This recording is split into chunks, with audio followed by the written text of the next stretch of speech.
This is Eddie Hearn, Matchroom Boxing. You are watching Sporting Icons. You don't need to be anywhere else.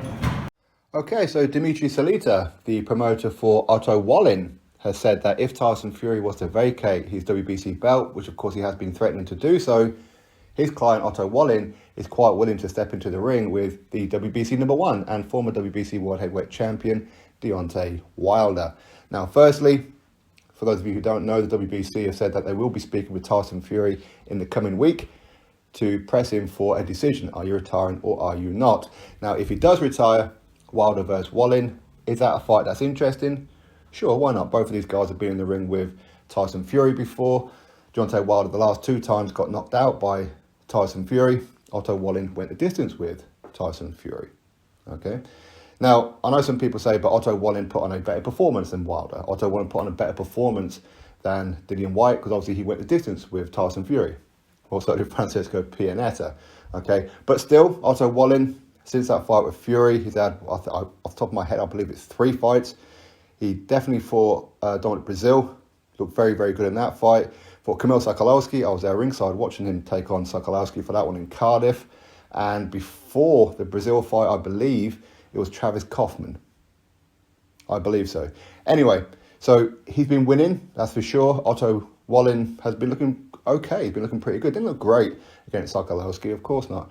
But at the same time, he is number 11 in the WBC. Is that a little bit too low to be fighting for a vacant WBC World Heavyweight Championship?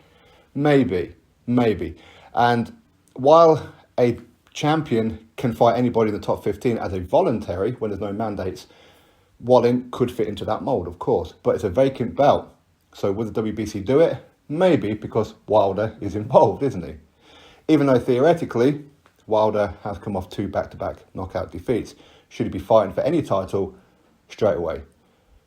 I believe no. And most rules would state no too. You have to have at least a win in order to fight for a belt. Okay? Now, personally, if I could handpick a fight, it would be Wilder and Dillian Whyte. I'd love to see them two have that fight. Most of you would too, regardless of who you think would win and however else. I would like to see that fight personally. But are they likely to do that? Again, okay? This is on my own merits here. Both of these guys have just lost.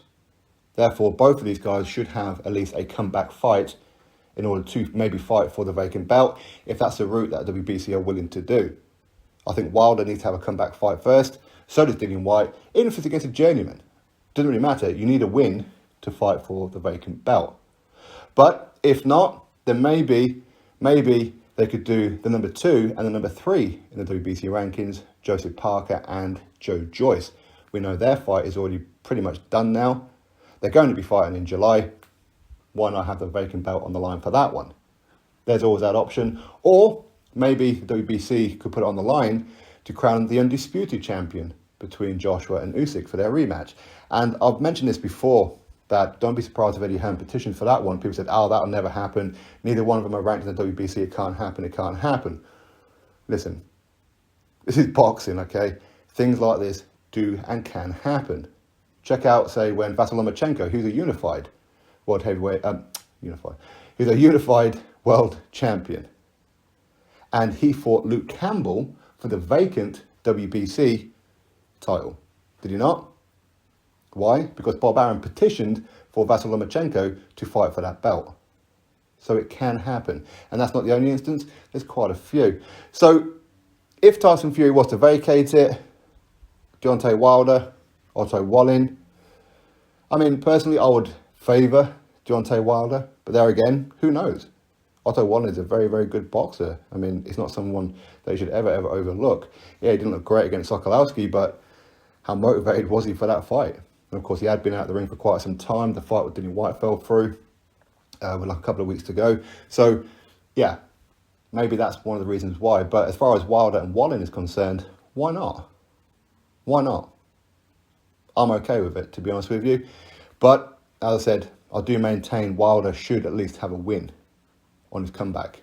I don't care if it's against somebody who you've never heard of and it's a journeyman or a gatekeeper. However, to go in there, knock him out in the first round, then jump straight in for the vacant world heavyweight title. Why not?